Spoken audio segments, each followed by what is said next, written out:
want to tell some people that Thomas Tuchel is also doing fine. You know, I spoke with him. He had real good peace of mind yesterday. He was well rested. I mean, the only regret is that he postponed his marriage when he came to London. But apart from that, he's doing fine, recovering good. I just want to let you know that he's doing good. Um, for those of you, you know yourself. So you're starting today by trolling Chelsea. I just said Thomas Tuchel. I'm a media person. I'm telling you information that Thomas Tuchel is fine. Is it not what I'm doing? In fact, I've moved Okay. on. I'm not talking again. We want you to talk, please. As always, we'd love for you to be a part of the conversation. The WhatsApp number is 0809 440 981. And at some point during the show, you can even give us a ring. The telephone number is 01 4489 981. What will be telling you what to talk about. All right. Okay. Nets top heat 102 to 101. Lose Durant to right knee injury. Australian Open, Naomi Osaka withdraws from first Grand Slam of the year. Julian Lopetegui. This is such a complicated name. Oh, it's Spanish name. Lopetegui. Small. Okay. You Frenchified it, but it's okay. We take wow. it. All right. Well, Mr. L says it is a possible potential winner was ruled out. Chelsea boss Graham Potter called first half of FA Cup defeat to Man City painful. We could have told you that, sir. And we're also talking about Roma. Roma snatched last gasp draw with Milan. Dembele earns Barca La Liga advantage in 10th Atletico triumph. FA Cup fourth round draw. Manchester City to face Arsenal or Oxford. And finally, Zinedine Zidane rebuffs USMNT approach. All right, so those are all the stories. You can start sending your messages on any of the stories because the way we are going, we may not get through all of them. Just send your messages on any of the stories you want to, and then we'll take it from there. But let's have from the top so that let's see how we can do this on time today. Time me, 2 minutes per story. Go. And don't forget, we're streaming the show live on YouTube. So, hi! You can also send your messages on there. It's on YouTube. Just search for Smooth981. And don't forget to hit the subscribe button while you are there. All right, so let's take the first story. Nets top heat 102 to 101. Lose Durant to right knee injury. Now, Royce O'Neal's put back with 3.2 seconds. Put Brooklyn to stay, and the Nets beat the Miami Heat 102 to 101 on Sunday night in a game where Durant left in the third quarter with a right knee injury. And according to the Nets coach, Jacques Vaughn, right knee, he'll get evaluated tomorrow, and then hopefully I'll have some more info. Most likely it will include imaging just to make sure we're good. Yes, he had banged that knee earlier on in the game in a clash with Jimmy Butler, and then he eventually banged it again. So I just think it's the constant force. I'm not sure it's anything like ACL or hopefully we're praying for that. When they have their scan done today and their test done today. But last night was epic. Both teams did not want to. They were neck and neck. They did not want to let each other go. So Brooklyn Nets had a very good night, especially because Kyrie Irving had a very good night. On Friday night, he struggled in the game and then came up with 6 big points towards the end of the game to help Brooklyn Nets to take it. But this time, from the jump off, Kyrie Irving was on it for Brooklyn Nets, getting them buckets after buckets, getting assists, running the play. It was amazing to see. Kevin Durant had a pretty slow night by his standard. When you think about his shooting, at some point he was 4 of 15. You're just like, Kevin Durant, are you okay? So the knee injury just made the bad night even worse. But he struggled in different moments for most of the night, but the Heat kept doing it play after play. Unfortunately for the Heat also, as great as Tyler Hero came through, because he's also struggled, but he came through for them yesterday. As much as Jimmy Butler was consistent, as much as Lowry continued running the play, their biggest star who has carried the team for most of their games, Bam Adebayo, didn't really have the best of nights. And so both teams had somebody that they were dragging. And both of them just nobody ran out far ahead of each other. And so it came down to those last few seconds. 3.2 seconds on the clock. That's the worst part when that happens. That's the most beautiful part for me. The rest of them they can skedaddle. But yes, it came down to that, and the pullback was amazing because first of all, it was a set about the 30-foot jumper because the clock was running down. Kyrie Irving knew the clock was running down, so he took a very deep three. It bounces off the rim, and O'Neal was just there to put it back and say, "Thank you very much. Happy New Year, everybody." So amazing game, fantastic play. But for the Brooklyn Nets, they are now joining LA Lakers to be one of the informed teams. Won 18 of 20 so far. So great to see them back in it. Will they be able to do this all the way through the playoffs? Still not convinced. Ooh. But for now, let's enjoy it. Okay, let's go to the Australian Open. Naomi Osaka withdraws from first Grand Slam of the year. Now, two-time champion Naomi has withdrawn from this year's Australian Open just 8 days before the start of the tournament. Now, no reason was given for her withdrawal. She's 25 years old, by the way. And organizers have promoted Ukraine's Diana Yastremska to the main draw in her place. All right. So first of all, let's just cover the bases. She's not the only one that's missed. Let's talk about Venus Williams. She gets a wild card to come to the Australian Open. She goes to a pre-tournament to prepare, picks up an injury, she's out. She picks up an injury just last week in that pre-tournament warm-up. She's out. Carlos Alcaraz became world number one, had injury struggles from then on. Came back this year, looked refreshed, looked great, was ready to go for the Australian Open, prepares to go to his warm-up tournament, picks up an injury, he's out of the Australian Open. Then Naomi Osaka just comes in and says, "I'm not coming." Now, of course, maybe she did give reasons to the WTA, but they didn't give us the reasons. She hasn't played since September last year, though. And before then, she had been struggling with inconsistent results and all of it. So I don't know where her head is at. I know that she released her cartoon book, her book about how champions play, and she's promoting that. I know that she's been traveling a bit with her boyfriend. Yeah. Sometimes we look at them on social media and see what they are doing with their life. So that if they miss a serve, we're like, that's why you are missing the serve. Shouldn't have had that bucket of ice cream. But yeah. But no excuses given. So I hadn't heard of any injuries or any physical struggles. But then again, that's Naomi Osaka for you. She doesn't give out much except she really wants to talk. So we don't know what situation it is. But the way I'm looking at Naomi Osaka, she hasn't yet fallen back in love with tennis.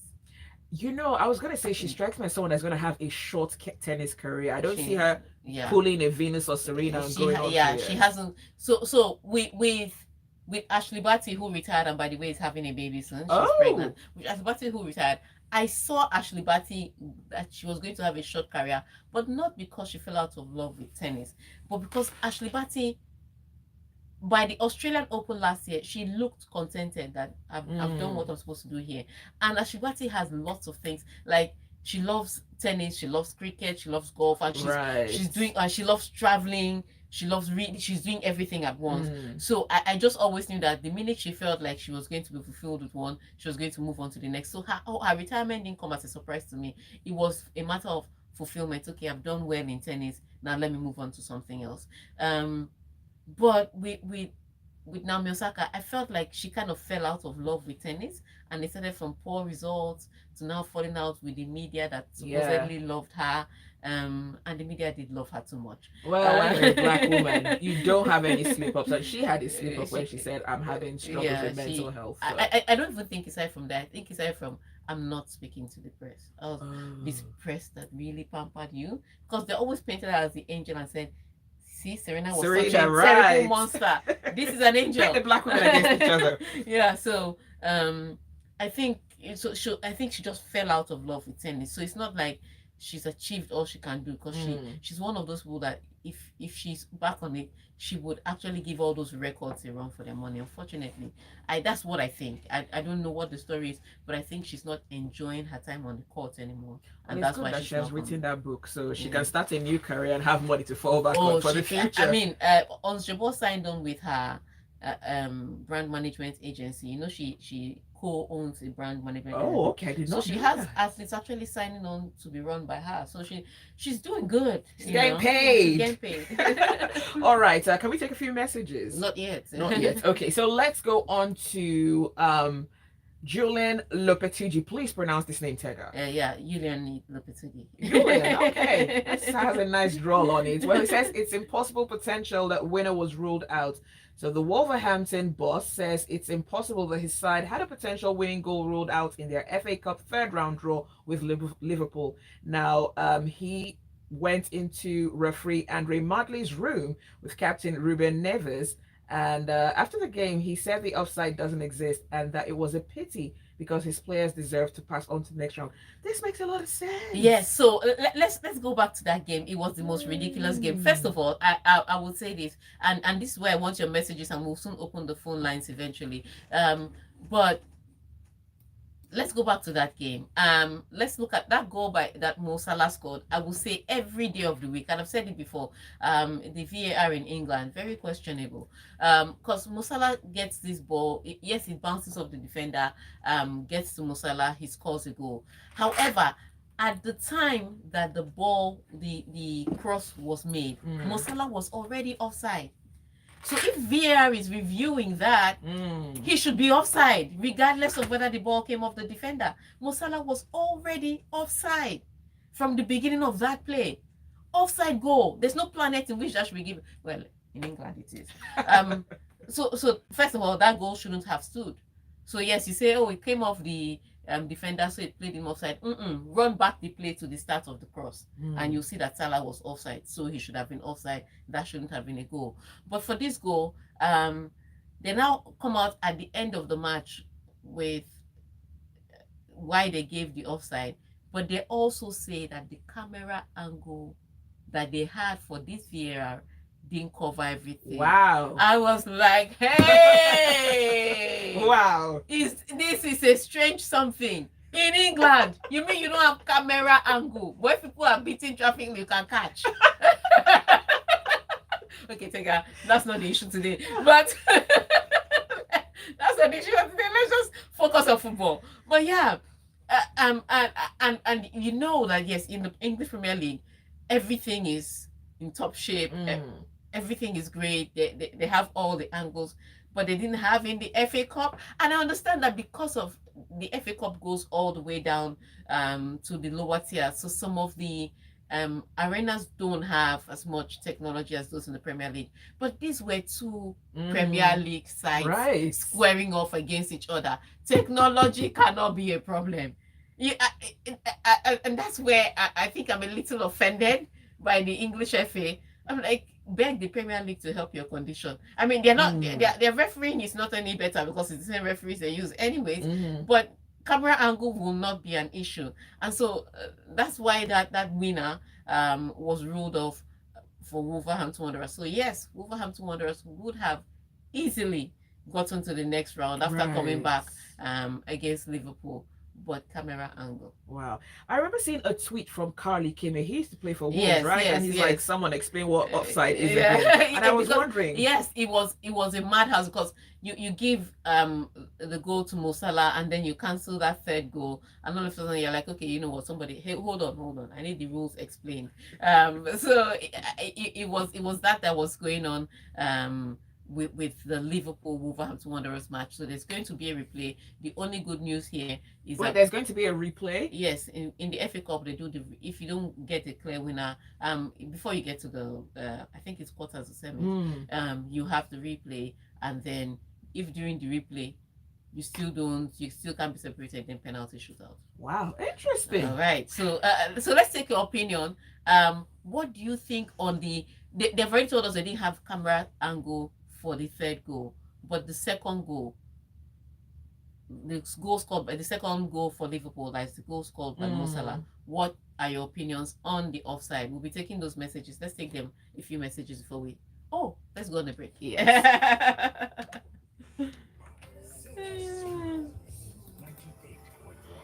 Wow, I didn't know about that replay thing.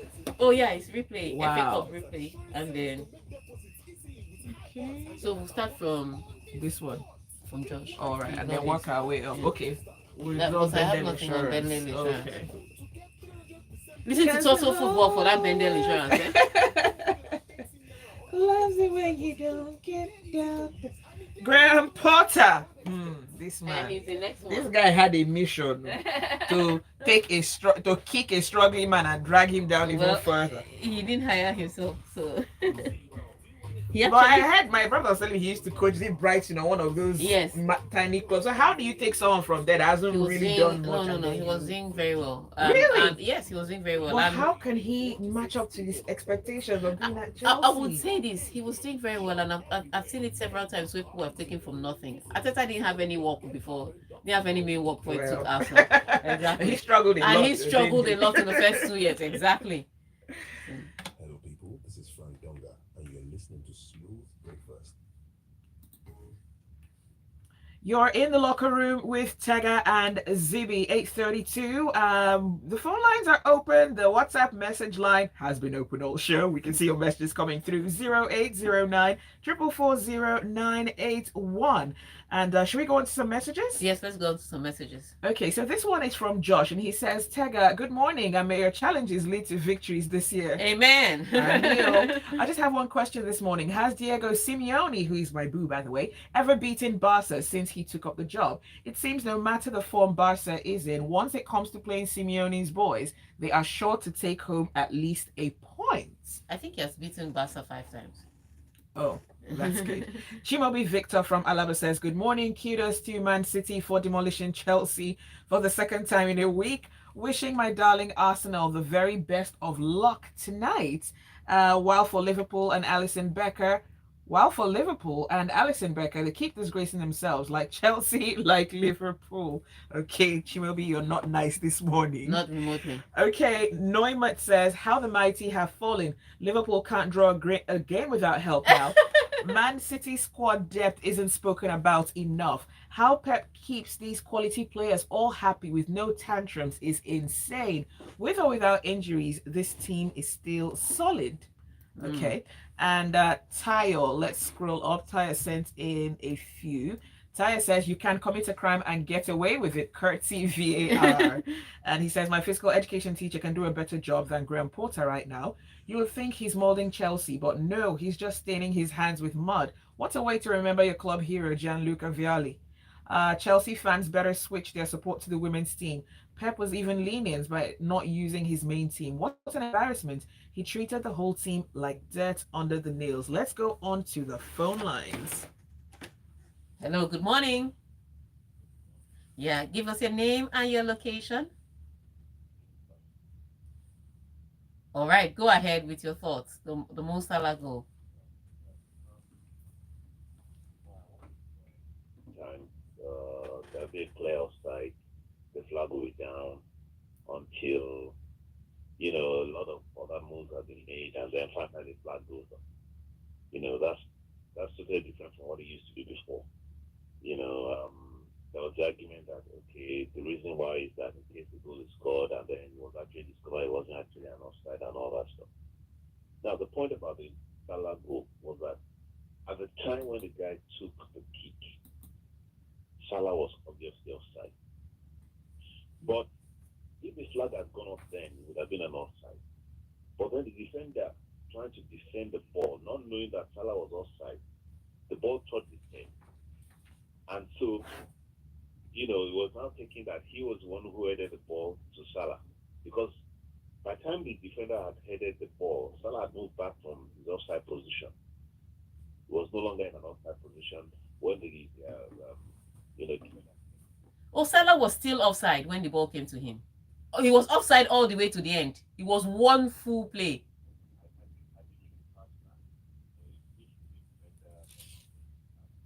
Yes, it does. It does. That happens. But I'm saying Salah was offside all the way to the end of the play. All the way. He was ahead of the last defender.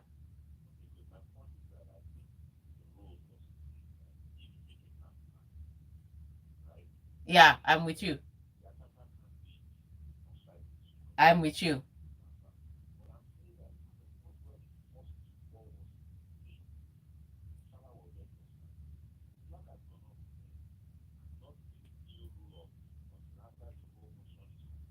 I understand what you mean.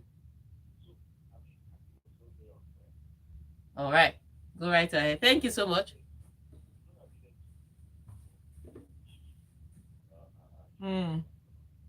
All right. Thank you so much. Thank you so much. All right. I think we have so many stories. Let's take the next story so that we quickly run through. Okay, so Chelsea boss Graham Potter called first half of FA Cup defeat to Man City painful. Graham Potter defended his senior players but admitted that Chelsea are not in a great moment after their 4-0 FA Cup thrashing at Manchester City. I don't know what was more amusing at the end of the day. What it was when Pep Guardiola said he should be given more time. I was like, oh God, don't see free 3 points. I don't know if that was most funny. Or when they showed Koulibaly's face, Koulibaly was just like, oh, and I left Napoli at the top of the table for this. You know, he had that look of regret that I could have been at Napoli, sitting at the top of the table. But here he is just trying to defend his life against small boys like Phil Foden, trying to ruin his entire career. But not a good display at all, especially after they had played against the same Manchester City side. That Manchester City side with their own big players in it, and they were able to hold them a lot better than they did at the FA Cup, where they were playing with ideally they're small, but I mean Haaland was sitting on the bench just watching. Wow. Say, when can you put me in? I want to score my own goal. Put me, coach, put me in. It was a horrible display. And I don't know where the recovery for Graham Potter is going to come in. Here's the problem with Chelsea now. Chelsea has never, ever since the Abramovich reign, since 2005, and a lot of Chelsea fans came when the wins came. So they've never been a building club. They've been, okay, you know what? We need jollof rice. Which restaurant sells the best jollof rice? They don't have time to be building team, you know, growing. They don't have that time. So they've always been a club that hires and fires based on performance. And so to ask them to now be patient for you to grow the club is different from an Arsenal club. Arsenal labored with Arsene Wenger for years, took everything for the fans to do before they eventually change, because that's how they are. They're a building club. They give you room to grow, which is why some players say we go to Arsenal and we just get comfortable and contented, and sometimes they don't even hustle as much. And so it was easy for an Arsenal side to give a struggling Mikel Arteta time, because that club, that's how it is. Right. Chelsea is not that club. That's not their DNA. That's not their style. And if Todd Bowley wants to change Chelsea Football Club to London Cowboys and decide that they are going to grow a team, that's a great team. That's where there will be problem, because there's now an identity crisis between the Chelsea fans and the club. So I don't know that Graham Potter is going to have the time to build, because the club, the fans are really not behind him. They think he's been overwhelmed by the job. In fact, they think that half their squad should go because they're bringing in our Brighton players to play Chelsea football. So at the end of the day, it may not work out for Todd Bowley and Graham Potter. So I just want to let them know, Shah, that Zinedine Zidane is not available, because he's still jobless, because the French national team have decided that they will hold on to Didier Deschamps. That's good for Didier, though. That's horrible for France. That's horrible for France, because they run a cycle, and the first time they broke their cycle was with Raymond Dominic. We know how that ended with slaps in South Africa. So you don't want, so they have that, they do that thing where they run the cycle. You do 1 Euros, you do 1 World Cup, you go. They had already extended the cycle a little bit with Didier Deschamps. Now they are going to extend it extra. Right. When this kata will bust, I'll be here with my popcorn. All right, but let's take the next story. So let's see if we can quickly move. Okay, Roma snatched last gasp draw with Milan. Now a goal in stoppage time by English striker Tammy Abraham, who may or may not be Nigerian, by the way, helped AS Roma snatch a 2-2 draw at AC Milan on Sunday. All right, so let me answer your question first. He's English of Nigerian descent. We move. Could have played for Nigeria. But yes, really huge game. I would say this. Throughout that match, AC Milan just looked like they had it together. And when they went 2 goals up, I thought they were going to add 3 or 4 more. But they held forth at 2-0 till the 87th minute. Can you imagine playing match from morning till the 87th minute, and then conceding goal between the 87th minute and the final whistle. How? Is it the most heartbreaking thing? I was like, these people have been watching the World Cup. Do they know that there are no penalty shootouts here? It's draw, you go home with your 1 point. But yes, after AC Milan, after Inter Milan had done the job to close the gap between Napoli and AC Milan and bring others back into the fight, AC Milan drops the ball this weekend by not being able to beat Roma. I will say this, happy for Roma and Jose Mourinho. They got a well-deserved point because they continued fighting till the end. But what this result now means in the Italian Serie A is that there's a 7 point gap between Napoli, who won their match though, and Victor Osimhen scored, the Nigerian Victor Osimhen scored, who won their match against Sampdoria, and the rest of the league. So AC Milan and Juventus tied in second and third. 7 points behind Napoli, and that just seems to stretch the gap a little. So I'm waiting to see how that gap will be closed back up. So, yeah. Don't forget, we're streaming on YouTube. It's Smooth981 on YouTube. The WhatsApp number is 0809 440 981. And you could also tweet at Smooth981. Now, Dembele earns Barca La Liga advantage. Intense Atletico triumph. Yes, really, that was a match I really needed. Fantastic play. The referee was perfect. If every referee could referee the same way that he did, he officiated that match in the best way possible. There was one towards the end of the match, two guys were now fighting on the pitch. He did not even discuss with them. He just went, showed both of them red card, get off my pitch. Wow. The rest of you continue playing. There was no arguments, no fight, nothing. It was amazing. But yes, it was a tough battle. Atletico Madrid had several opportunities to equalize, but something always happened. There was a goal line clearance, there was somebody that got a little too excited and kicked it over the bar, there was a save, it was something or the other. But what it means is that because Real Madrid dropped the ball the day before, they lost their own match by 2-1. Because they lost their match, they're now 3 points behind Barcelona, and still have an inferior goal difference. But that gap can close very quickly, so the La Liga is still open. All right. Okay. Akin Adesoji says, good morning, ladies. Wolves were robbed on Saturday. I can even forgive Mo Salah offside goal, but that late Wolves winner was definitely a goal. Poor English refereeing continues in 2023. The sack race is on. Lampard at Everton, Rodgers at Leicester, Moyes at West Ham, and of course Potter at Chelsea. Tega, who's getting sacked first? Yeah. Lampard has my vote. I don't even know. Graham Potter may leave before you. Okay, Benga says, why is it the bigger teams that enjoy freebies like the one giving to Liverpool have to do... Okay, why is it the bigger teams that enjoy freebies, just like the one that was giving to Liverpool? They have to do better with officiating in England. Oh, wow. Okay, FA Cup 4th round draw, Manchester City to face Arsenal or Oxford. All right, so Arsenal plays against Oxford today, and of course, there have already been some big scalps knocked out, like Stefanage knocked out Aston Villa yesterday. That was heartbreaking and shocking. But yeah, in the FA Cup, these things happen. Nottingham Forest have been flexing their muscles in the Premier League. Then they go and lose 4-1 against Blackpool. You're just like, what? So why was all the shakara? What was it about? So they have been upset in the FA Cup, and that's the magic of the FA Cup. But Arsenal faces Oxford today, and they would want to win against Oxford. However, after winning against Oxford, you now inherit Manchester City. Ooh. That's not a good reward.